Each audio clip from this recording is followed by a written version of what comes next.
اسلام آباد ہل کر رہ گیا۔ اسلام آباد میں پھر ایک دفعہ پولیس اور عوام آمنے سامنے۔ اس دفعہ میں آپ کو بتاتا ہوں کہ ہوا کیا ہے۔ جماعت اسلامی کے کارکنان نے ایک ریلی کا، ایک احتجاجی مظاہرے کا انعقاد کرنا تھا اسلام آباد میں، اور فلسطین اور غزہ کے مظلوم نوجوانوں کے حق میں اور وہاں کے لوگوں پر جو بمباری کی جا رہی ہے ان لوگوں کے حق میں اور اسرائیل کے خلاف ایک پرامن مظاہرہ کرنا تھا۔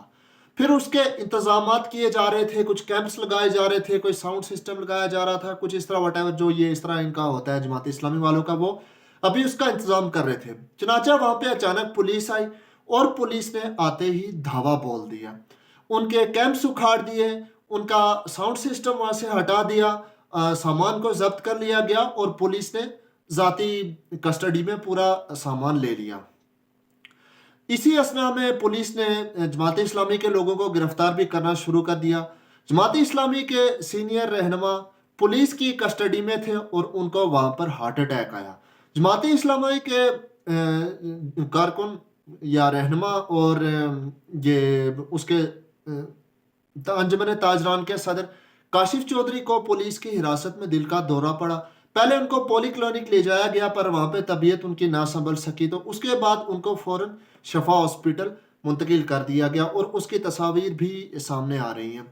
اب اس پورے سینیریو کو اگر دیکھا جائے تو ایک چیز تو ہمارے سامنے آ رہی ہے کہ اگر آپ نواز شریف کے حق میں نعرے بازی کرنا چاہ رہے ہیں یا کچھ کرنا چاہ رہے ہیں تو کوئی مسئلہ نہیں ہے، لیکن اگر اس کے علاوہ آپ نے کچھ اور کرنے کی کوشش کی تو اسلام آباد میں دفعہ 144 نافذ ہے۔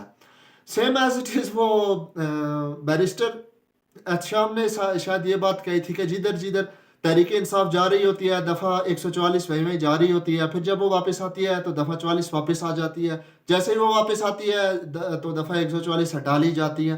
ایسا کچھ انہوں نے تجزیہ کیا تھا تو بالکل ویسا ہی کچھ دیکھنے کے لیے ملا۔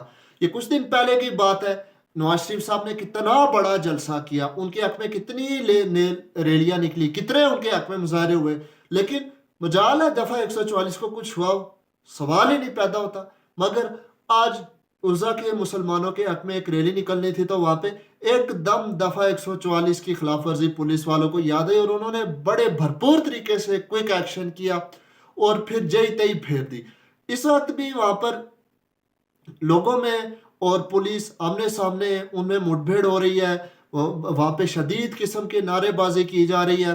اس کے علاوہ سراج الحق صاحب نے کہا ہے کہ وہ خود اسلام آباد آنے والے ہیں اور اب وہ بھی خود آئیں گے، مگر سوال یہ پیدا ہوتا ہے کہ دفعہ 144 نواز شریف کو کیوں نہیں کچھ کہتی اور باقیوں کے لیے دفعہ 144 ڈنڈے کی طرح کھڑی ہے۔ Thank you.